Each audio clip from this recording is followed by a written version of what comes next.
about Revelations, you know what I'm saying? Revelations 12. You know what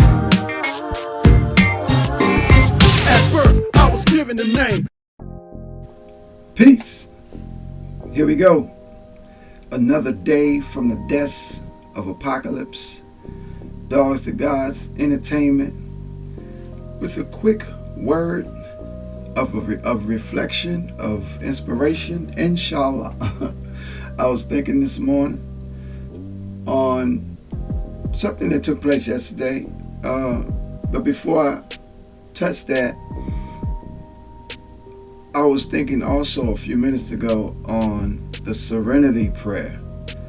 You know, where we ask God to grant me the serenity to accept the things that I cannot change, the courage to change the things that I can, and the wisdom to know the difference between the two.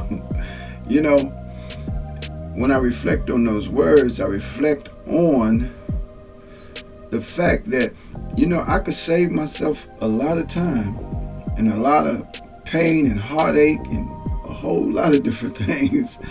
You know, if I embrace those words, you know, and respond to them and make them a reality in my life. Because certain things that listen, I can't change anyone.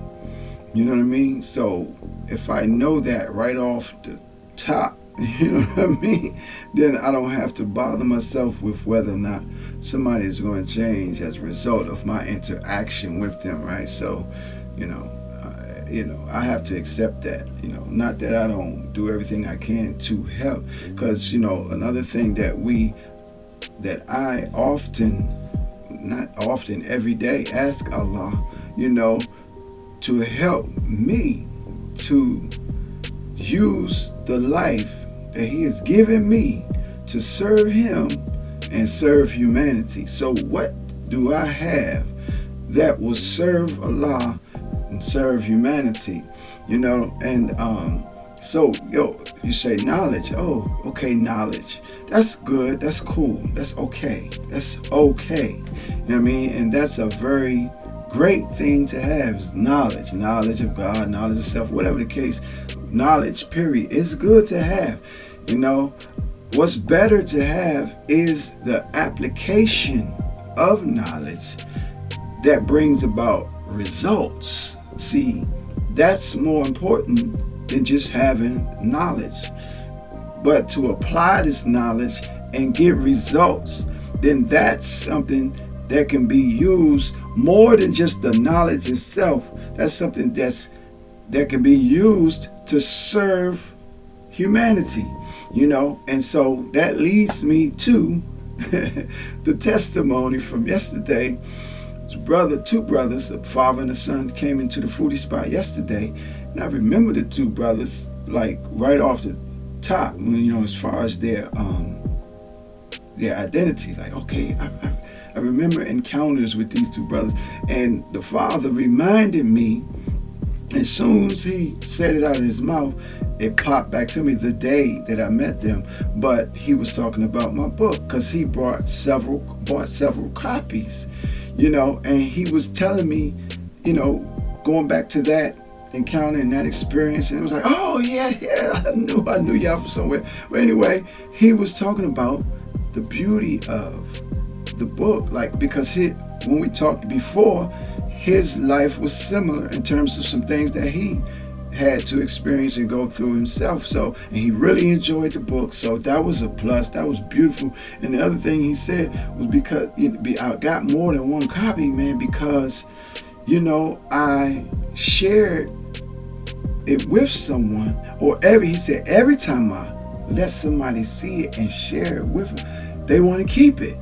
It's like, wow, this is a good book, man. I gotta have this. So he let him have it, you know. And so that is such a blessing to be able to share this aspect of my life, and it ends up doing exactly what you intended, to, the reason why you shared this, and you see that it's having that effect on people. It could be one person, you know what I'm saying? Then it's worth it, you know what I'm saying? If one person comes and says, man, I read your book and it's helping me. That's it. Boom. That's what it's all for, right? You know what I'm saying? So I just wanted to share that, because that means a whole lot when you can go inside yourself.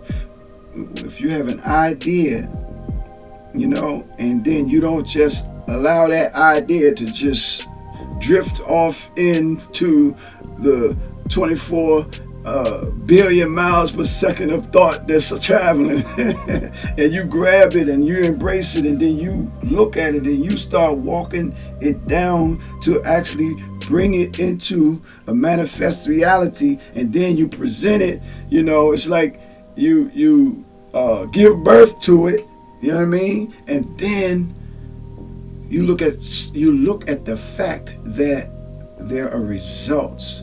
The results that you intended. Man, that's a blessing from Allah. That's a bounty of our Lord that we can embrace. Like we used to say in church, hithertos.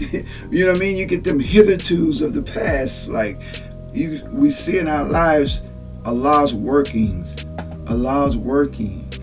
throughout, and those are the things that we embrace. Those are the things that give us energy. Those are the things that give us a boost. Those are the things that push us forward. And those are things that, will help us fulfill this life's purpose. All right? That's our word of the day. I just wanted to share that. I'm happy to know that people benefiting from the book. So, hey, if you don't have the book, if you know somebody who can use the book, it's about drug abuse or what have you, but the principles, the way that Allah blessed us to put them out, it could be any vice. I still pull from it because I have habits still today that are not that good. So they could be used, the book can be used for anything like that. Walking the Road to Recovery, 9 Steps in Motion. You can go to Amazon. The audiobook is available on Audible, Apple, So, hey, man, all you got to do is type it in. Walking the Road to Recovery, 9 Steps in Motion. Brother Michael Muhammad, it's Michael Muhammad, author. Brother Hashim did my audiobook. So if you don't always have time to sit down and read, you can play it, push play. And Brother Hashim did a wonderful job in terms of bringing it forth in the audiobook. So, hey, man, check it out. Hey, and if you're in Chicago, come on over to 7350 South Stony Island Avenue at the foodie spot and show us some love. All right? Enjoy your day. Peace.